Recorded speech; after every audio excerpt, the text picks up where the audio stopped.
રાજકોટના ધોરાજીમાં બનેલ દુષ્કર્મના બનાવમાં ચાલેલ પોક્સો કેસમાં આરોપીને 20 વર્ષની સજા થઈ। ધોરાજી સેશન્સ કોર્ટે આરોપી ઇમરાનને પોક્સો કેસમાં 20 વર્ષની સજા અને 5,000નો દંડ ફટકાર્યો। વર્ષ 2023માં દુષ્કર્મ અને પોક્સો સહિતની કલમ હેઠળ ધોરાજી પોલીસમાં ફરિયાદ નોંધાઈ હતી। આ બનાવ બાદ પોલીસે ફરિયાદ નોંધી આરોપીની અટકાયત કરી કાર્યવાહી હાથ ધરી હતી। આ કેસ ધોરાજીની સેશન્સ કોર્ટમાં ચાલી રહ્યો હતો તે આરોપીને તકસીરવાન ઠરાવી સજા અને દંડનો હુકમ કર્યો છે। હું Kartikeya Manojbhai Parekh, additional public prosecutor Dhoraji. આજરોજ ધોરાજી સ્પેશિયલ પોક્સો જજ શ્રી અલી હુસૈન મોહિબુલ્લા શેખ સાહેબે આરોપી ઇમરાન સુમરાને તકસીરવાન ઠરાવેલ છે। દુષ્કર્મના કામમાં 20 વર્ષની સજા અને ₹5,000 દંડ ફટકારેલ છે।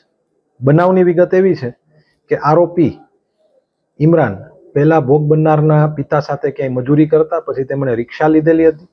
આ રિક્ષાના ફેરા કરતા અને ભોગ બનનારને સ્કૂલે તેડવા મૂકવા આરોપી જ જતા હતા। ભોગ બનનારની ઉંમર માત્ર 13 વર્ષ છે। તેમણે પ્રેમ સંબંધ કરેલો। આરોપી પરિણીત છે, એમને 3 બાળકો પણ છે અને આ ભોગ બનનાર ઘરેથી પ્રેમ સંબંધમાં ભાગી ગયા। આરોપીએ પોતાની રિક્ષા જુનાગઢ જઈને વેચી નાખેલ। ત્યાંથી ટ્રેન મારફતે જામનગર, ભાવનગર, અમદાવાદ, રાજકોટ બધે લઈ ગયેલા। છેવટે જામનગર એ ડિવિઝન પોલીસ સ્ટેશન પાસે કોઈ દુકાનના ઓટલા ઉપર રહેતા હતા અને આ સમયગાળા દરમિયાન ભોગ બનનાર સાથે આરોપીએ શરીર સંબંધ બાંધેલો હોય। આ તમામ હકીકત અને પુરાવાને ધ્યાને લઈ અને ધોરાજીના મહેરબાન એડિશનલ ડિસ્ટ્રિક્ટ એન્ડ સેશન્સ જજ શ્રી અલી હુસૈન મોહિબુલ્લા શેખ સાહેબે આરોપીને તકસીરવાન ઠરાવી 20 વર્ષની સજા અને ₹5,000 દંડ ફટકારેલ છે। GDC ન્યૂઝ સાથે વિપુલ ધામેચા, ધોરાજી।